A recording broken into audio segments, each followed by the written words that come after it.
avant que cette vidéo ne commence, sachez qu'elle était déjà censée sortir il y a plus d'un mois. Mais j'ai été malade, puis il y a eu les fêtes, et puis enfin il y a eu les... Donc voilà, j'espère que j'ai justifié mon absence et moi je vous dis à une prochaine. Bon, plus sérieusement, je pense que vous l'avez tous plus ou moins remarqué, on est en hiver. Les fêtes, Noël, le chocolat et cet esprit magique qui réchauffe nos chaumières. Mais il y a un truc qu'on oublie souvent, tapis dans l'ombre, la maladie. Et voilà, bah voilà, on se trouve tout l'hiver et pendant une petite seconde d'inattention, on enlève son écharpe pour exhiber son gracieux, bim, vomissement, tout, gorge irritée et le bon vieux nez qui coule. Ah, qu'est-ce que serait l'hiver sans ça, hein? Bref, bienvenue en hiver. Et d'ailleurs, pourquoi on tombe malade en hiver? Bah parce qu'il fait froid, tout le monde sait ça, connard. Alors déjà tu me parles pas comme ça, et de deux t'as pas entièrement raison. Parce que ouais, c'est beaucoup plus compliqué que ça, il y a qu'à voir la durée de la vidéo pour s'en rendre compte. Déjà en hiver il fait froid, mais ça veut dire quoi le froid? Alors le froid n'est pas du tout quelque chose d'absolu, le froid est relatif. Pour s'en rendre compte, vous pouvez prendre 3 bols et les remplir d'eau. L'un avec de l'eau tiède, l'autre avec de l'eau très froide et le dernier avec de l'eau chaude. Mettez vos deux mains dans les bols aux extrémités, attendez 15 secondes, vous brûlez pas surtout, puis plongez les deux mains dans le bol d'eau centrale contenant l'eau tiède. La main qui était dans le bol chaud va ressentir du froid, alors que la main qui était dans le bol froid va ressentir du chaud. C'est magique? Non, c'est biologique. La chaleur c'est relatif, si ma main est à 37 degrés et que je la plonge dans un bol d'eau à 10 degrés, il y a une différence de moins 28 degrés. Et c'est cette différence qu'on appelle le froid. Ou chaud d'ailleurs, ça marche dans les deux sens. La température, ça c'est quelque chose d'absolu. Je prends mon thermomètre, je mesure, il fait 20 degrés, point. Donc pour savoir s'il fait chaud ou froid, il faut qu'on puisse ressentir cette variation. Et ça c'est pas le cas de toutes les espèces, hein. L'homme est homéotherme, c'est-à-dire qu'il essaye de maintenir sa température corporelle à un niveau plus ou moins constant. S'il fait trop chaud, on évacue la chaleur par la transpiration, et s'il fait trop froid, on claque des dents et on tremble pour essayer de réchauffer notre corps. Mais il existe des espèces dont la température corporelle dépend directement du milieu extérieur. Si l'air est à 15 degrés, leur corps est à 15 degrés, c'est pour ça qu'il y en a certains qui hibernent. Maintenant qu'on sait ce que c'est le froid, on va pouvoir passer à la deuxième partie, c'est-à-dire le froid nous fait tomber malade. Bon, j'ai pas envie de passer 3 heures à définir ce qu'est une maladie, et vous non plus je pense. Donc c'est quoi les maladies qu'on chope le plus en hiver? Bah grosso merdo, c'est des grippes et des rhumes. Ce sont des maladies virales, et les maladies virales sont causées par des virus.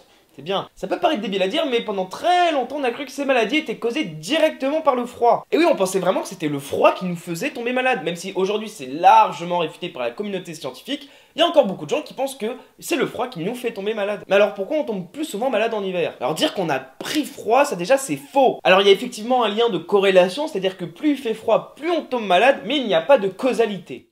Donc le froid ne cause pas la maladie. Vous comprenez pas? Bah c'est aussi débile que de dire que comme il y a plus de gens malades, bah il fait plus froid. Parce que ça on le sait, c'est pas le froid qui déclenche la maladie, c'est le fait qu'il y ait une prolifération de virus dans notre corps. Mais c'est pas le froid qui cause directement ça. C'est vrai que quand on regarde les graphiques, il y a beaucoup plus de gens malades quand les températures sont basses que quand les températures sont hautes. Et en science expérimentale, quand on ne change qu'un seul paramètre et qu'on a deux résultats différents, eh ben on peut dire que ce paramètre est directement la cause des variations qu'on observe. Donc si c'est pas le froid qui nous fait directement tomber malade mais que c'est quand même lui le responsable, pourquoi est-ce qu'on tombe plus malade quand il fait froid?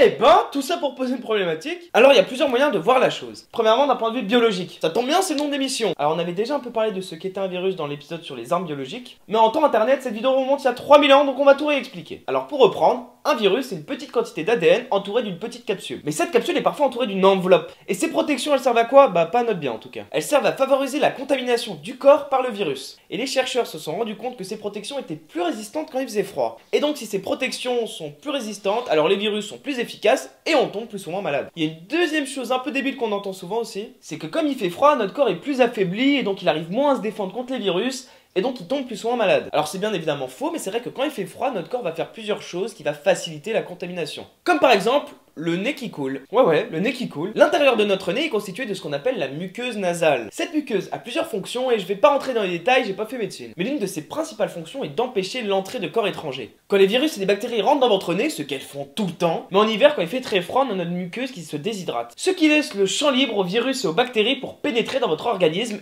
et vous infecter. Et enfin, dernièrement, il y a quand même un gros facteur social. En été, on respire, on se balade, on aère sa chambre, on n'a pas trop tendance à rester statique. Alors qu'en hiver, on a plutôt tendance à rester à l'intérieur des cafés, à rester chez nous, à pas aérer, et ça donne un cadre parfait aux bactéries et aux virus pour nous infecter. Rajoutez à ça que les virus sont plus résistants et que notre muqueuse nasale est beaucoup moins opérationnelle que prévu, et il peut y avoir des vraies épidémies qui se déclenchent en hiver. Voilà, j'espère que cet épisode vous aura plu, désolé pour l'attente. Je vous annonce que la prochaine vidéo sera une FAQ, donc n'hésitez pas à poser vos questions dans les commentaires, évitez les questions de base comme t'as quel âge, etc. parce que ça j'y répondrai dans tous les cas. Bon bah moi je crois que je vous ai tout dit, n'hésitez pas à venir voir la FAQ qui sortira le plus vite possible. Allez, à une prochaine!